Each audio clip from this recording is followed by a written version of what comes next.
his volume was, if your volume's high enough, you can.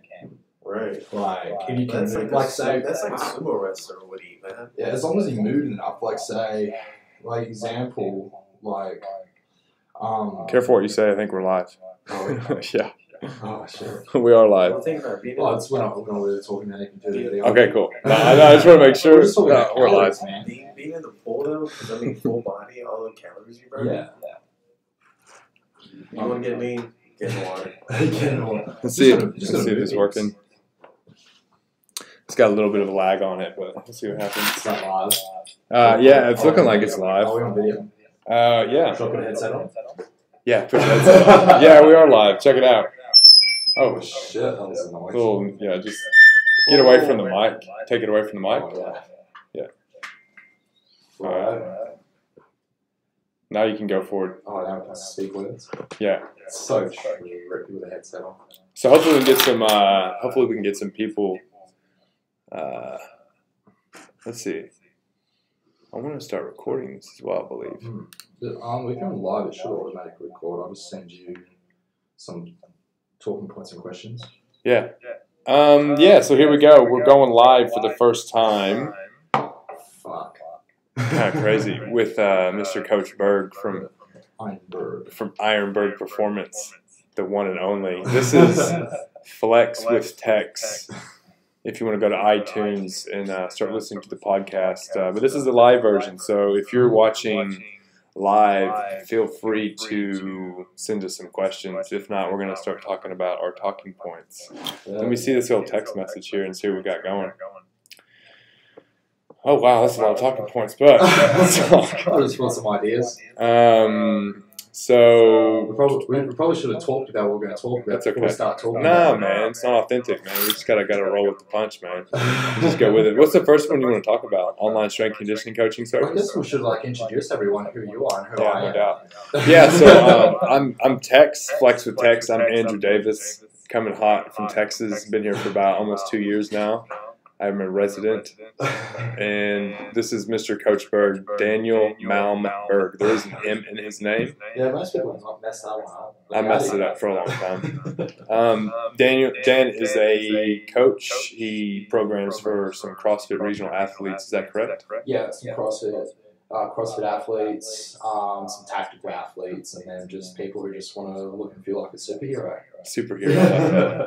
And he also programs for a couple different gyms, some CrossFit boxes, and actually does is it a free Saturday strongman workout? Is it free, or do you charge for it? It's a charge one, but I haven't been doing it for a couple of weeks. I'm going to relaunch it and make that into ever heard of Grid League? Yes, I have. Yeah, I'm going to relaunch into a Grid League thing over the summer. Very nice. So that'll be fun over the coast. So what are your thoughts on online coaching? I love it. You love it? Yeah. What do you like about it? Well, in the most selfish aspect, it gives me freedom Right. to be able to help people without having to be locked in a certain area. Right. Yeah. So it helps. And it's really effective in the sense for people who are already trained athletes. Yeah, right. And they just want to get guidance and coaching for themselves without having someone on them all the time. Right. I like that, and not to mention, if you think about it, online coaching as far as oh wow. I'm getting negatives. There's a little echoing. We're getting an echo. That's some feedback. I don't know where that's coming from. That's all right. Let me see if I can fix some feedback here. I'm not a techie person at all. Couldn't tell. I just follow directions. I don't know. Hopefully that made some difference. I don't know. Maybe not. If it's bad, don't listen. Catch it on iTunes, the actual recorded version, which is okay. Get the edits. Yeah, it's okay. The highlight reel. Yeah. Joe, maybe, do you have Facebook on your phone? Do you want to go to my page and go somewhere not here and listen to it and see what it sounds like? Okay, what's your page? Andrew Davis's page. It looks like this. If you're watching this live, you're just gonna have to deal with this. I really don't care. I don't care. You're okay. Can you go in the other room and just listen to it and see what it sounds like? Good. Don't get lost, because I can't come get you yet because I'm live. You can't leave the live. I like online coaching as well. So here's the reason why. I absolutely love PT, personal training and teaching people how to move well. I've never really liked dieting and nutrition because I didn't really want to dive into it because I just feel like there are people in the world that are nutritionists and dietitians for a reason because that's what they do for a living. So my main focus as a PT has always been movement based, and I feel that you can effectively scale a PT business easily and teach people how to move effectively via videos and feedback and whatever, social media. Well, the technology these days is to take advantage of it to really maximize it. Yeah, and you know, the truth is most people can't afford 3 PT sessions a week, you know, especially in Sydney. That's $300 a week, you know, on the low end. And I don't know anybody can afford that. And if you have a PT out there that's selling you 1 session a week, they're a shit PT. You don't need to do 1 session a week. You need to be doing more than that. And to effectively get coached, you're not just going to be able to do that once a week. Yeah, it's going to help a little bit, but, you know, in the grand scheme of things, you're throwing away $400 in my mind. I think that, you know, going into an online PT, you just got to find somebody that you trust and that, you know, moves effectively themselves. Make sure they can do it themselves first before you purchase them. 100%. They need to practice what they preach. Yeah. They haven't done back squat before and they're telling you to back squat. That's an ultimate hypocrite right there. Yeah, exactly. And you can tell a lot by coaches by the way their clients squat. Yeah. I was a PT manager at Fitness First, the CBD in the city, and you'd be surprised how many of my own trainers that are charging $100+ an hour have their clients loading their spine, squatting with, you know, with awful form, not hitting, you know, even close to parallel, hips out of place, feet in the wrong position, head position's wrong, hand position wrong on the bar, and you know they're paying them money for that, and it's just like doing people an injustice. So. Yeah, that's a lot in the industry. There's so much of that, and you know, there's just so many fakers out there. You know, everybody has to start somewhere, right? And looking back in my early PT days, I was a shit trainer. I was a good motivator, and I could, you know, write a program that was fun. But as far as like getting actual results and helping people progress through certain movement patterns, I wasn't very good at it. And I didn't move that effectively myself for a long time. And I still don't have great like shoulder mobility and stuff like that. But I do feel that like I do push, pull, and squat pretty good. Yeah. So that's the normal movements, push, pull, squat. So most of your programs, if they're a good program, are based on push, pull, squat. Yeah, phenomenal arms. Yeah, it's super simple. So like, and that's another thing that I want to talk about is like the industry. There's so many people out there that are acting like experts and keeping knowledge from you or acting like certain things and dressing up really easy concepts and dressing them up as there's something that's like magic or something that they know that's different than other people, putting themselves on a pedestal. There's too much of that shit going on, and to be honest with you, you should be able to simplify your fitness and your nutrition, and you get really good results, and you don't really have to pay for that. Yeah, training and nutrition is actually really fucking simple. It is like really most, simple. like that's like the most thing I do is help people with like accountability to make sure they do the steps, the simple steps there. Yeah. Because I do like assist with nutrition coaching, as well with the training stuff. But most people already know what to do. They just need someone to make sure they do it. It's like quite simple with like if someone wants to become like a smaller mammal or bigger mammal, it's like understanding how many, the principles. It's like they understand their calorie balance. TDEE. Yeah. Total daily energy expenditure. Here comes Joe. We're probably. What do we got? Does it sound shitty? You have a little bit of an echo. Is it awful? Okay, cool. It's not awful. Leslie's just being sensitive. I'm just kidding, Leslie. Leslie's the one who commented. She's from Texas. She was one of my Camp Gladiator clients and friends, and miss her. I believe she had a baby. From Texas. We have another Texan in here. Come here. This is Joe. So here's the deal. So Joe comes to us from Texas. Me and Joe work together at Fit Supply and Discount Online Fitness, selling fitness equipment, designing gyms, doing all that good stuff. Where it all got started. Where it all got started, the relationship. He's still actually there doing that, and he's taken on a really big role there. And just on the way up here on the bus, he was working already. He just landed like maybe 2 hours ago, and he's already working. So the dude's killing it. But Joe came up here impromptu. He was supposed to be here like the 22nd of this month, but he was trying to go to Papua New Guinea, and they don't like Texans. They don't like Texans apparently. Yeah. So for some reason, anyway, so we had to redirect his flight and come to Sydney, and I think he got screwed on the plane ticket there, and then he's at the airport in LAX, and the ATM machine ate his credit card, so now he can't rent a car because all he has is a debit card. Fun day for I was Joe. like, man, so much for that. Joe, background on Joe. Joe's a world traveler. The guy's been to how many countries? Over 50. Over 50 countries. Very, very well cultured. Very spiritual guy. Drinks sambuca. Drinks kombucha.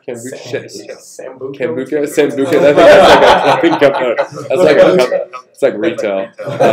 Drinks kombucha. What was the flavor you had? Was it any good? It was like raspberry. Raspberry. See, I can only have one flavor of that. It's peach ginger. That's it. Everything else I don't like. No, exactly. Because I'm a ginger. That's probably why.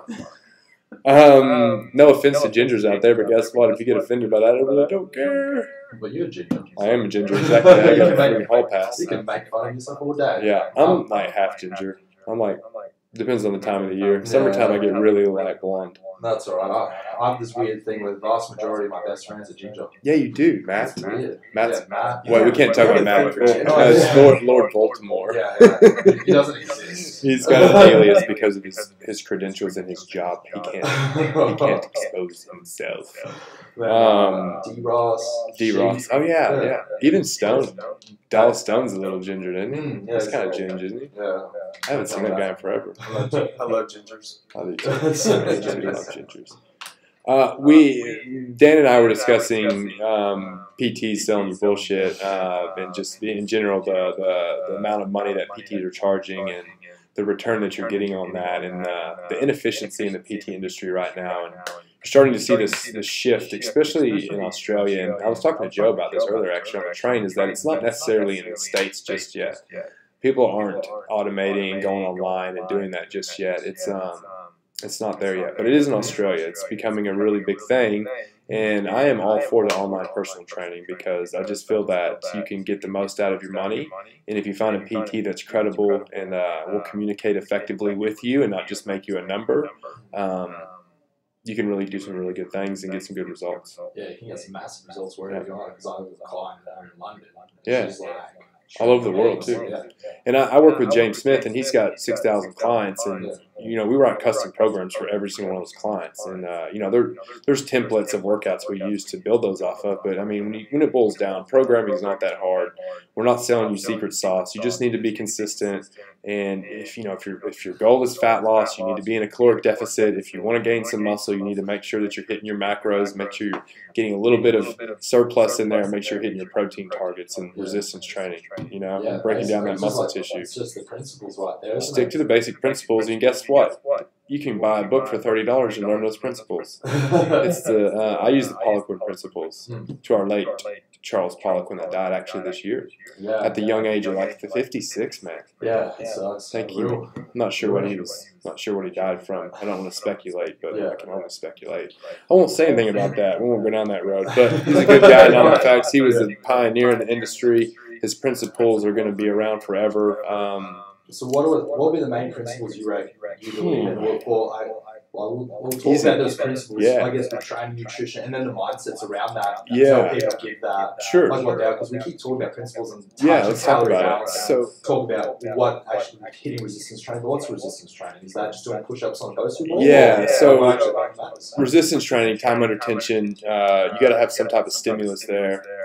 So the biggest thing in programming that I see the mistakes made is between strength programming and hypertrophy programming or muscle gain.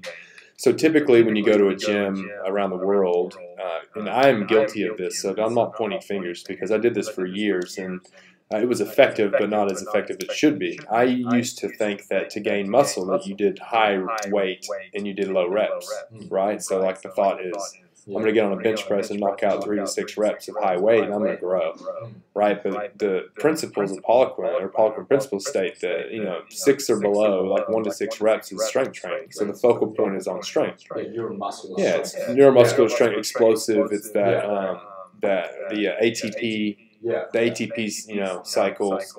And to get bigger, it's more repetition. Repetition. To hypertrophy or muscle gain, you want it volume. You want to do 8+ reps, 8 to 15 reps, time under tension. Your set should be lasting 50 to 60 seconds, even longer if you really wanted to. And it's all about volume. Yeah, you want to burn, man. You want to really break down that muscle tissue, and then the adaptation happens during the recovery process. So then it's all about nutrition and fueling your body and sleeping. Yeah, sleeping. The main one is sleep. I think the biggest supplement in your diet should be sleep. Yeah. What do you think? 100%. Like you can't. There's not a better macronutrient out there. There's not a better supplement. That's what magic happens with release of testosterone and growth hormone. But I'll add in there's a really good analogy I love using with the difference between increasing muscle mass and strength is the whole light bulb thing. So you think about when you do all your neuromuscular strength, like your 1 rep max and that kind of stuff. Right. You think of it like a light bulb, that's just increasing the wattage of the light bulb. That's exactly right. So you don't necessarily become larger, but you become more powerful. Right. And the other one, if you want to become a bigger light bulb, that's when you do your volume-based thing. Exactly but to reach your potential, you want to be doing a bit of both still. A bigger light bulb will be able to handle more wattage without exploding. Right. No, I think it's great, and I see this. I see I see people working out the wrong way all the time, and I did it for years. And here's the deal: yes, you are going to get some muscle gain on the strength program, and on a muscle gain program, you are going to get some yields of strength. It's going to happen, but that's not the focal point. So you would be training inefficiently if you're hitting 1 to 6 reps and your main goal is to muscle gain. And what about fat loss? So this is a big tricky one, and not tricky at all, but people think that there's a big difference between fat loss programs and muscle gain programs. So what's the difference between the programs? Yeah. Almost nothing.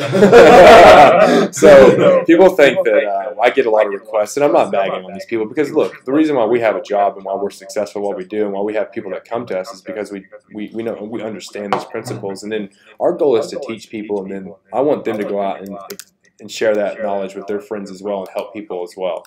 It's the gift that keeps on giving. It's the law of abundance. There's plenty of people to go around, but there's no difference between a muscle gain program and a fat loss program. It's all about your caloric deficit and your TDEE and sticking to the basics, principles of nutrition. Yeah. And keeping enough protein. Because when people want to do weight loss or fat loss, they really just want to look better naked. Exactly. So it's not that's a goal of CrossFit, the ultimate goal. How about this?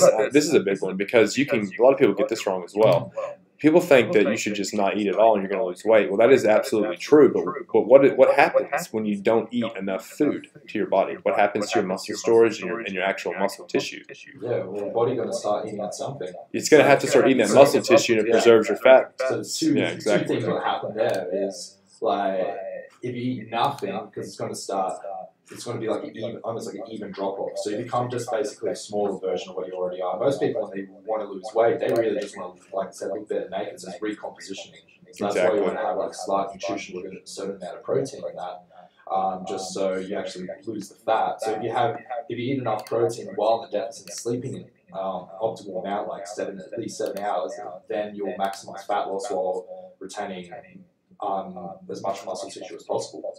Yep. And then that's where you do resistance training and that stuff too, to make sure your body thinks it's a good idea to hold on to the muscle as well, because you're constantly stressing it with strength movement. So you don't want to be doing anything like running and shit like that.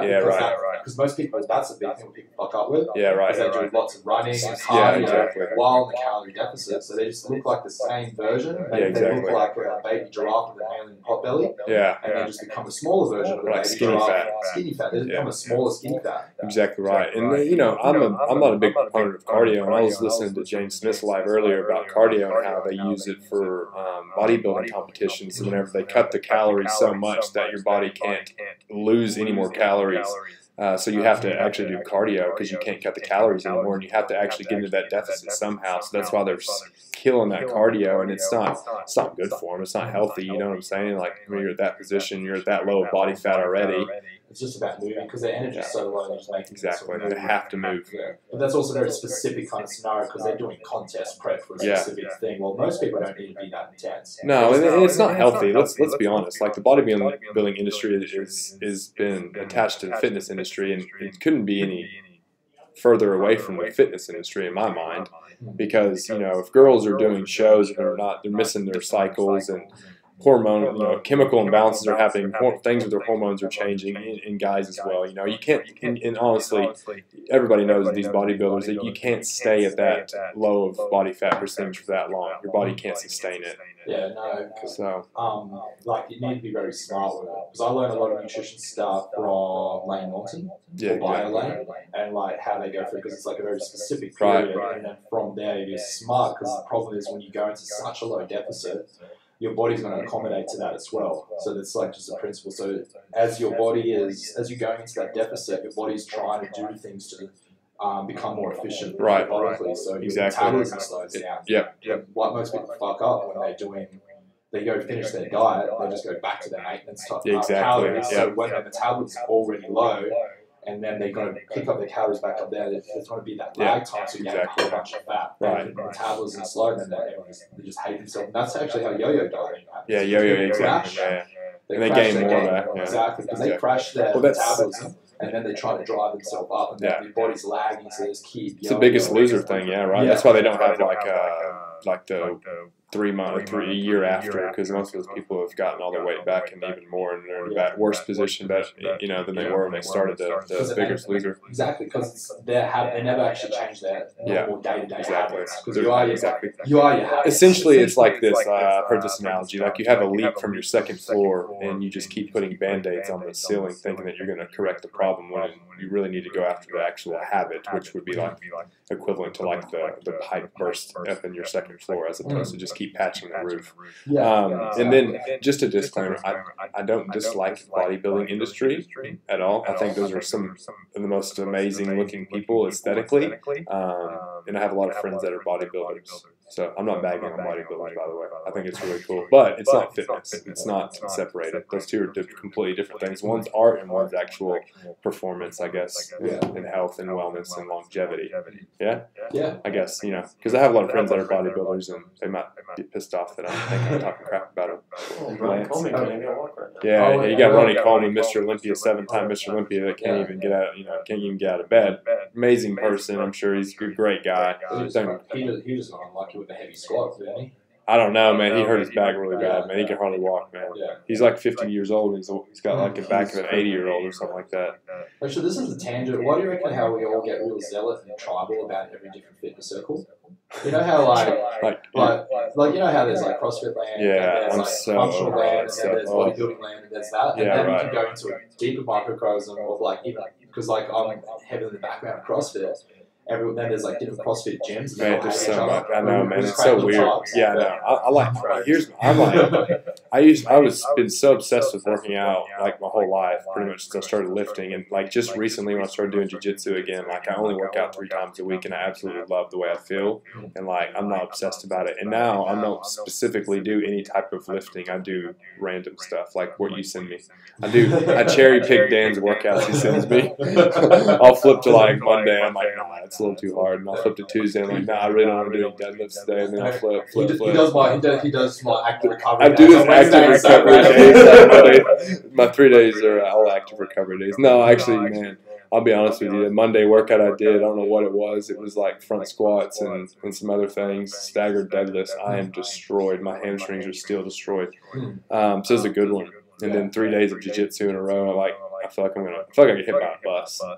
I was so wrecked yesterday. Central nervous system was so wrecked. I felt like I had the flu because I was shaking so much. Yeah. I think it means I need a recovery day. Do you have anything in training that you believe is definitely bullshit? Like any methods of training, like doing certain exercises or certain tools? Yeah, HIIT. I think that people attribute HIIT to fat loss and like stuff like that. And HIIT, I mean, it doesn't matter. Like heart rate training. I think heart rate training is bullshit. I think that, like there's literally businesses built off heart rate monitoring and the workout to put you in certain zones for maximum fat loss, and that's you could be in the best zone in the world all the time, but if you're eating at a caloric surplus or overeating calories or over consuming, you're not going to lose fat. So I think that kind of stuff is bullshit. If you're selling a product based on that or a service, and there are gyms out there that sell the heart rate monitor type of training. I'm not going to say the name because I don't want to get sued.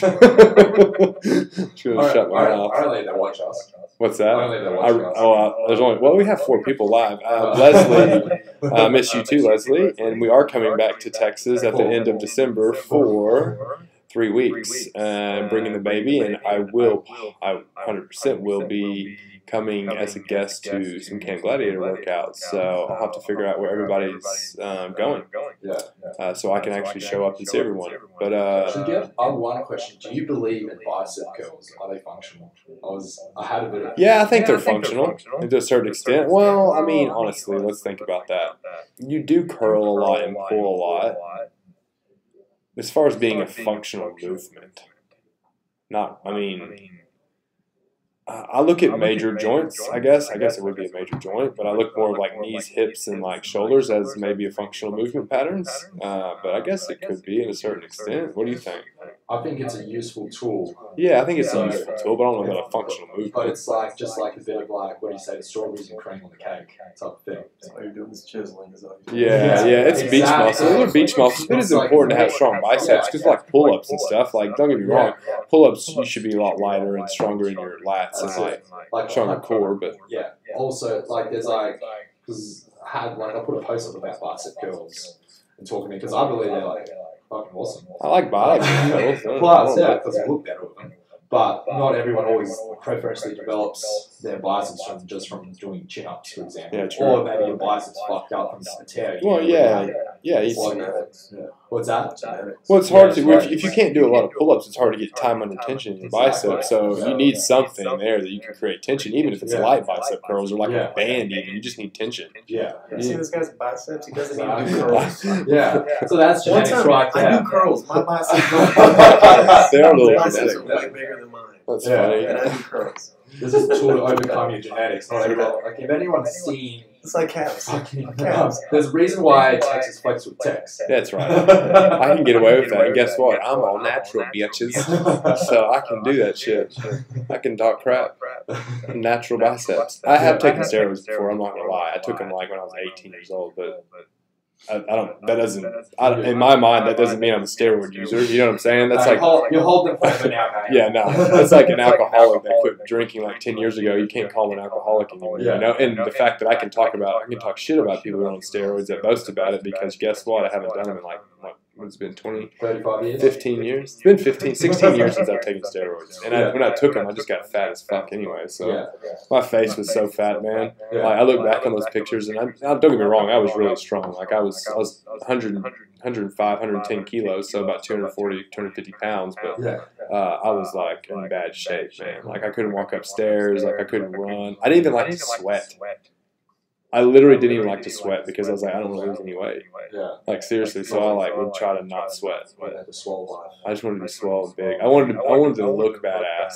But I did do jiu-jitsu and like I did some training back then. But I was just strong. I didn't care about technique. But anyway, long story short, I'm not a very big advocate of steroids, especially if the fact that nowadays we have so many people with mental issues and trying to live up to standards of Instagram and society. And the people who are looking up to are the guys and girls that are either photoshopping their pictures, doing gear, and just misleading you and thinking that they're natural, stuff like that. I'm very against that. If you want to do steroids and look good and do all that and bodybuild, to each his own, I could care less. That's awesome. Go do your thing. But like, if you're trying to sell products to people, just know that you're fake and like that's bullshit. At least put an asterisk. Yeah, just becoming more authentic. Or posting like PRs and like I see a bunch of people posting these massive PRs of lifts and like they're just geared out of their mind, and I think that's great. You do have to still work hard, but at the end of the day, you're still cheating. You're not going to hit those same numbers if you're not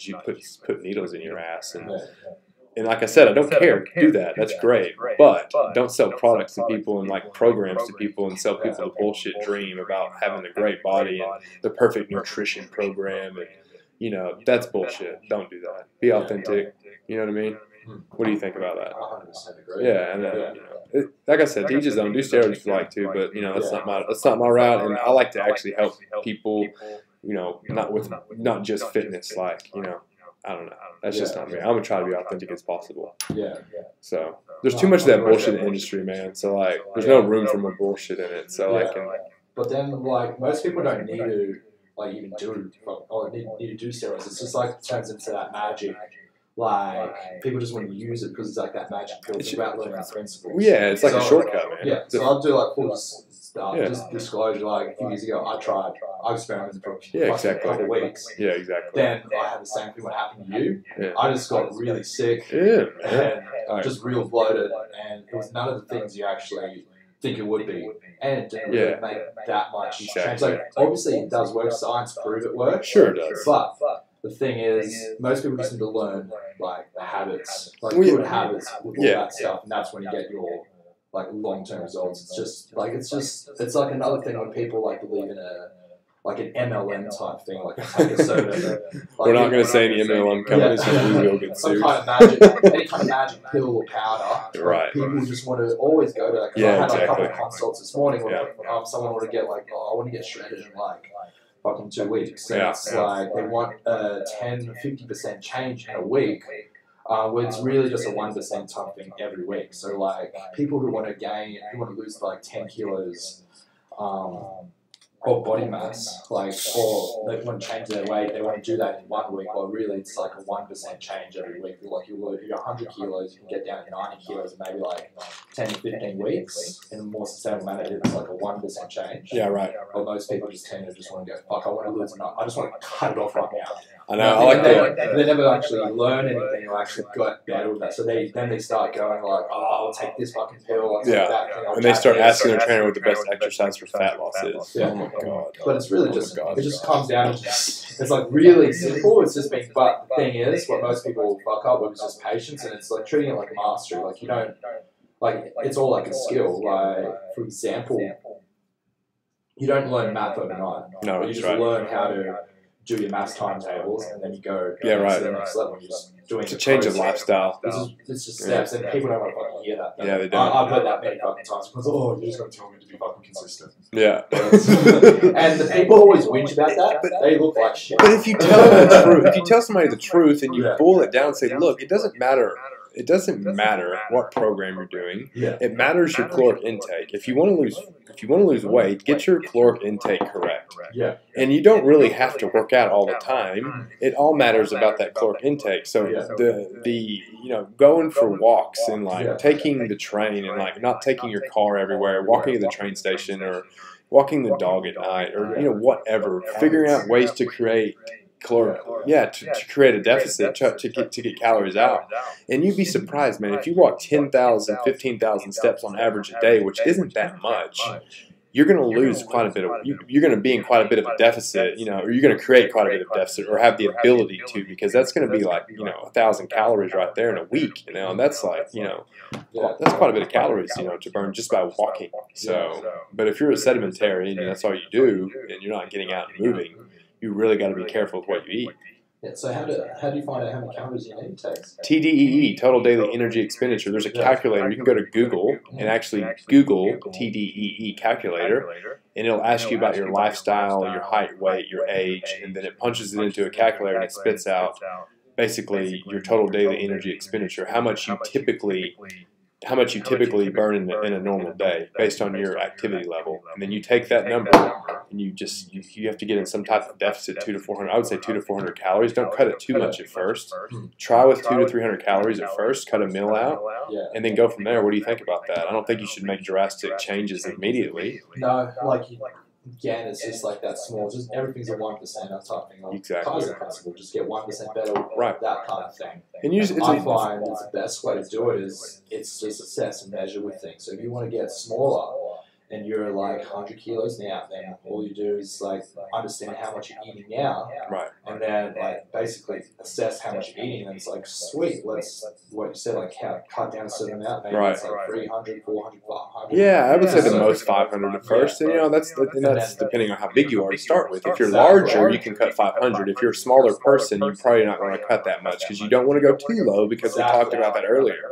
You want to preserve your muscle tissue. Your body's going to go. Also, your body's going to start going, what the fuck, and try to hold on to right. You want to be that small change that's like 100 kilos, and next week you want to be 99 kilos, and maybe 98.4 kilos or something. Just be as small as possible change. You want to lose weight. This is like straight from BioLane. Right. It was just like, you want to lose weight as slow as possible. Sure. So your body, doesn't start Yeah, accommodating for it, right, because it's always going to be a negative feedback loop type thing. So it's going to try to lose. If you just drop 0 cows, your body's going to be going to off, exactly. and then your metabolism will just take a break. Like, obviously, it won't stop, but Sure. it'll slow right the fuck down. And no, what was I going? Oh yeah, by the way, I look at your caloric intake on a weekly view. If you look at it daily, it's a little bit more difficult, and here's why. We typically eat more on the weekends and binge on the weekends, right? So if you look at your caloric intake on a weekly view, you can actually start cutting calories throughout the week, a little bit extra every day, 5 days, and you can actually go out and have a drink on Saturday, or have a little bit extra food on Saturday. So if you know that you got plans on the weekend to stay in your caloric deficit for the week, make sure you're cutting calories on the week and taking that into consideration, because you could go all week eating really good, staying at your caloric deficit just underneath it, and then you go out on the weekends, you have like 4 or 5 drinks on Friday, you have a couple drinks on Saturday, maybe a drink on Sunday, you go out and you eat on Friday night, you eat on Saturday night, you're in this massive surplus over the weekend, and then here you go, you spend a whole week, now it's a surplus, now you've got a caloric surplus, and now you're gaining weight weekly. So you really have to look at it on a weekly standpoint. What do you think about that? 100%. Being conscious about your weekends. You can still have fun, because we all do. I definitely eat way more on weekends. Exactly. I smash food on the weekend. Burgers, sweet potato chips. Oh yeah, donuts. Donuts. Oh yeah, we were talking about donuts earlier. So like, I think one of his clients asked if you could eat, or we just started talking about donuts. If you eat 8 donuts a day, could you still lose weight? Yeah, of course you can. Yeah, in theory, you can eat like pretty much whatever you want and still lose weight, as long as you know how many. Because I figured out I could eat 8 donuts a day, and still maintain or stay in my deficit as long as the rest of my food basically looks like just straight kangaroo steak or chicken breast. Like very lean meat. Very lean meat, and I just hit only protein for the rest of the meals. I can have that, and I'll still hit the number. I'll probably feel like shit, and I'll be hungry, and I'll be cranky. But I'll be able to eat my 8 donuts a day. Because purely, why is that? It's just like that whole energy equation. Exactly. It's energy balance. The reason why people prefer to, I would suggest to eat more real food, that type of thing, obviously like fiber and all that stuff, and micronutrients, because you actually feel better. What are your thoughts on why people fail diets? I have, there's so many freaking diets on the market. There's so many people pushing diets on you. They're wrapping. We'll get into what they're wrapping up, but honestly, let's talk about it. It's caloric deficit. Every single diet that's marketed in the mainstream is a caloric deficit. The ketogenic diet, they're cutting out the carbohydrate in the ketogenic diet. Well, if you cut out a carbohydrate, a macronutrient out of your diet, you're going to create a deficit. It's going to be hard to overeat because it's satiety in fat and protein. So you're going to feel full a lot quicker on the keto diet because you're not eating carbohydrates, right? So that's going to create a caloric deficit. Can you still gain weight on the keto diet? Absolutely. A lot of people screw it up, and here's why. Most people can't adhere to the ketogenic diet for a long period of time, and that's the only way the diet's going to work for you is if you can adhere to it, right? That's right. So the best diet for you is one that you can stay on and be consistent with. Because if you just bounce around from diet to diet, they're all based on different principles. You could screw yourself over. You could go from a low-carb diet to a high-carb diet. And you know what I'm saying? So at the end of the day, it's not about the actual macronutrients. It's about the caloric intake and the actual abundance of calories that you're consuming at the end of the day if you're gaining weight. It's just principles of nutrition that are very base of it. Like everyone's spoken about it under the sun, really. It's like we spoke with James Smith the other day. It's like that calorie balance. That's a very basic of the pyramid. It's like 50% of the game is or even more really, is calorie balance. Then your understanding your macros, getting enough protein. Distributing your protein. For the day, you want to hit your protein targets. I would say the most important thing is to make sure you're not going over your calories, and then you're making sure you're hitting your protein targets. And that's it. Everything else is going to fall into place. Everything else falls into place, and you pretty much self-selected. That's like 80% of the game. Is get enough protein and calorie balance, and everything else, that 20%, that's like self-selecting. And supplements is like 3% at the very top. That kind of thing. If you're already at like 8%, you might need to get to 7% body fat. And then that's where it's like, maybe we're going to help with like an estrogen testosterone balance type thing when you take whatever thing from Exactly. like ATP science or bulk nutrients or whatever. When you take away all the bullshit and you bring the basics out, it's hard to market that to people, and that's why people dress up diets and sell you bullshit. But it should, Dress up protein powders to it should be a breath of fresh air to most people, because we're telling you that you can literally eat whatever the hell you want, foods that you enjoy. You just can't overeat them. Yeah. And that's the kicker. And we know that if we give you a diet based on chicken, broccoli, and rice, that you're going to do it for 2 weeks, and then you're going to jump back in and binge and fucking eat whatever you want to. Yeah. So that's why diets don't work, because you do them for 2 weeks and you don't give it enough time to actually kick in. And even the ketogenic diet takes at least 30-35 days for it to actually start working. And most people can't even get that long without eating carbohydrates, because you can't eat. I think it's like 5% of your diet in a ketogenic diet comes from carbs. So like you have 5% of your diet's carbs, which is insane. And there's no fun with that. No, it's not fun. But yeah, like all diets, they're just different methods, man. Yeah, different methods to the caloric deficit. Yeah, different. Basically, there's different methods to the core principles. Look at intermittent fasting. Well, if how do they work? Hey? How does that work? Yeah, so the 5-2 diet is that you basically eat normal calories on 5 days out of the week, and then 2 days out of the week you eat like 500 calories. Well, that is a freaking caloric deficit based on a weekly view that we talked about earlier. Yeah. So 2 days you're eating 500 calories. Well, you're eating a very small amount of calories those 2 days. That's where your deficit comes from for the whole entire week. It's 2 days. Yeah. What is the other one? The other one's like you fast for 12 hours and then you eat. The window is like 11-2. I think it's 11-2. I can't remember what it is. Or 7. What is it? There's a million. I don't know. Well, there's one diet that backloading, carb front loading. Yeah, well, carb backload. I tried to carb backload. Oh my god, I was miserable. I was eating ice cream at night before I go to bed, like burgers, chips, like smashing carbs. And then I wasn't eating till noon the next day. I was drinking like coconut oil in my coffee. Oh, I was doing all kinds of shit. I just felt awful, man. But yeah, it's like doing weird things where really you just need to like those work for some people really well. Yeah, they do work. I know for me, I generally actually do better when I have most of my carbs later in the day. We naturally want to fast. Like, it's naturally a good thing. Our body naturally wants to do it. So, it's not bad. But as long as all you need to know is just basically know your numbers. Know your metrics. Yeah. And then fasting works because I can't remember, what is it, 7-Eleven diet? I can't remember what the diet's called, but it's a window. You can only eat in a window of like 12 to 7. Yeah. All of your calories must be consumed in 7 hours out of the day.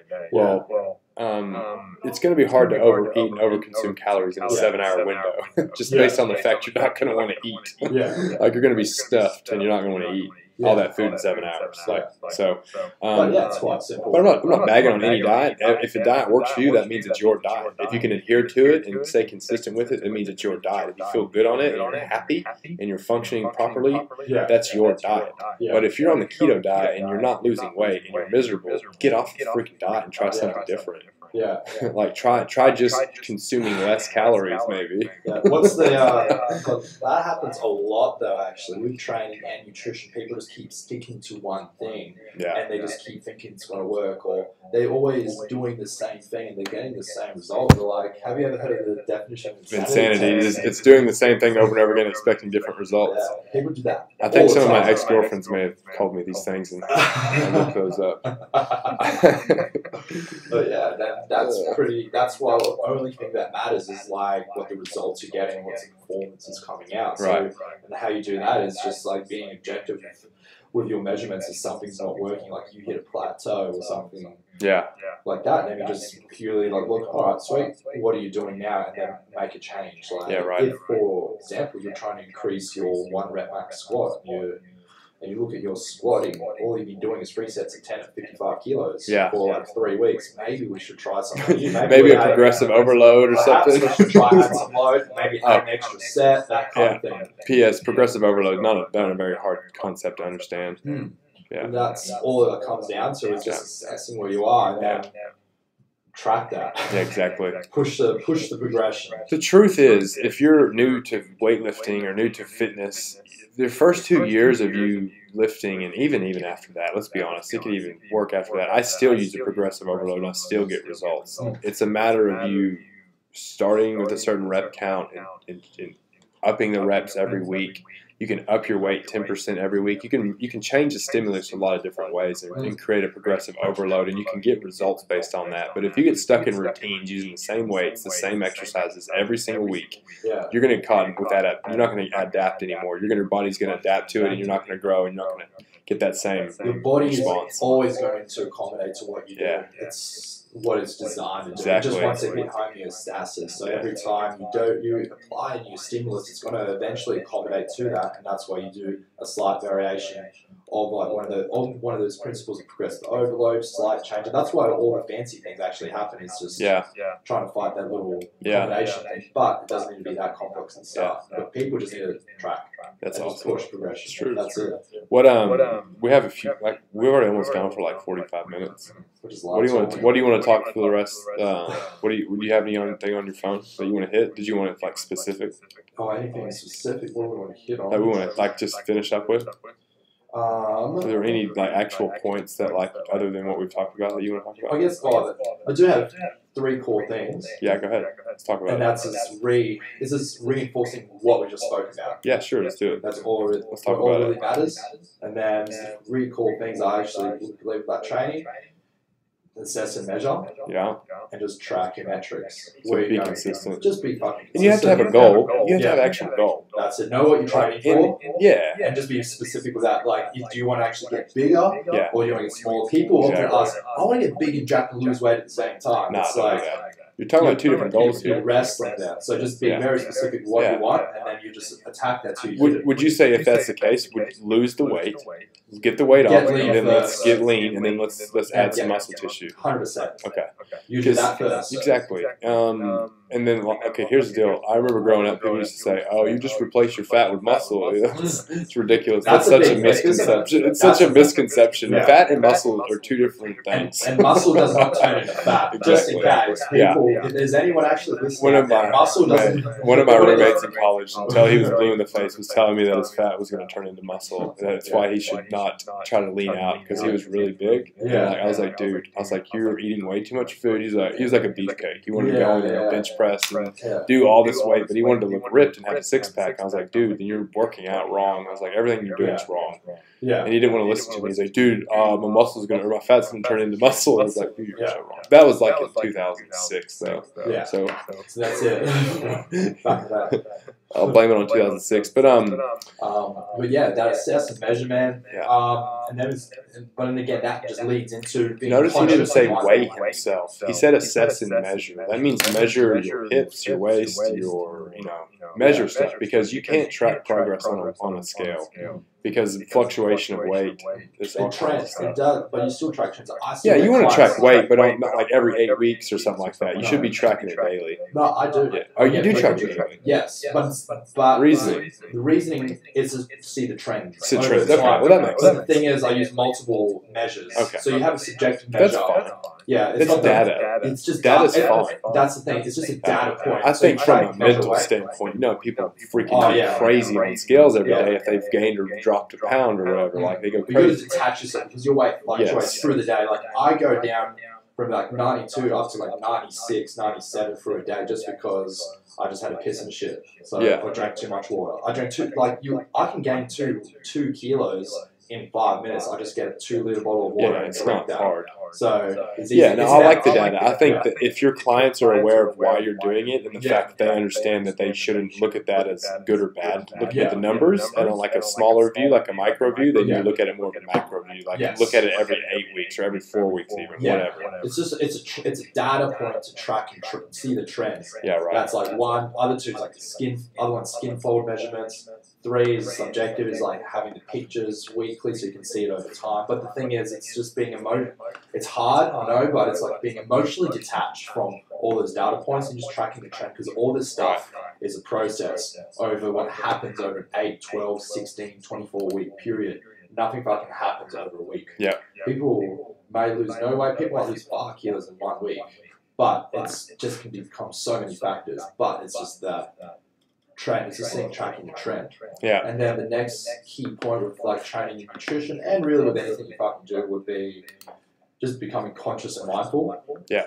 And like with training, being conscious and mindful and tracking, then also when you're doing your training, just being mindful of how you do your training. Yeah. Like training full range of motion with your squat and not rushing shit, that kind of thing. That's a big one. Fuck around all the time and half-assing things and such. Just being mindful. And just People pushing want through. quick results and they don't want to go through the progressions the right way. But I think, unfortunately, mastery in anything, mastery as in just the process of getting better is just being mindful, just doing things. It's repetition, step by step. but it's good repetition. That's you have to have good reps. You can't have shitty reps. That's it. Yeah. Try and have perfect beers, have virtuosity. Try and do the basics. Like what's like the old CrossFit thing for classmen in CrossFit is having virtuosity with your movement and your training that can apply to everything. Right. It's just doing the basic, like doing the common things uncommonly well. That's exactly right. And then understand how you do things, and then we can let it bleed into everything else. Yeah. So the thing is, it's like how you do anything is how you do everything. I agree with that. And you need to stick to the principles. Listen, there's not a whole lot of movements out there. There's squat, lunge.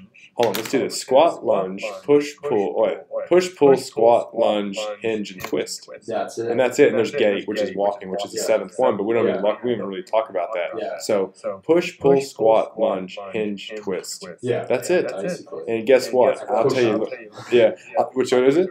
And just push the load. Yeah. And here's a kicker for you. I'll give you a little golden nugget here. Guess where people get hurt the most? What plane of movement?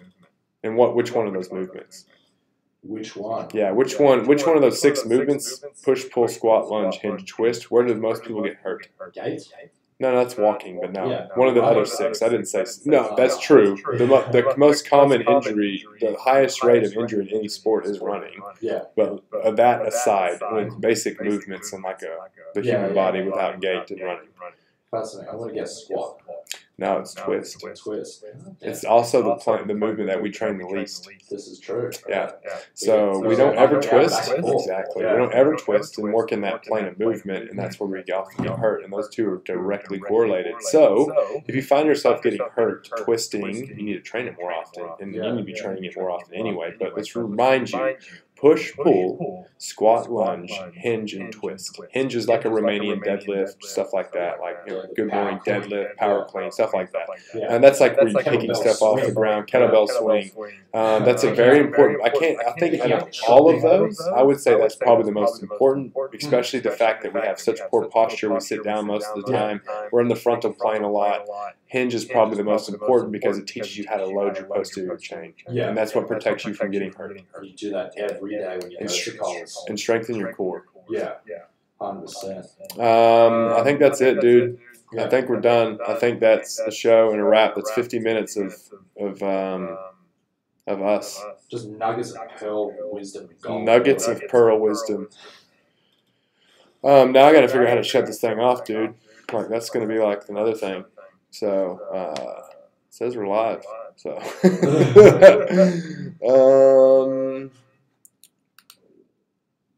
yeah, I'm going to figure out how to shut this thing off.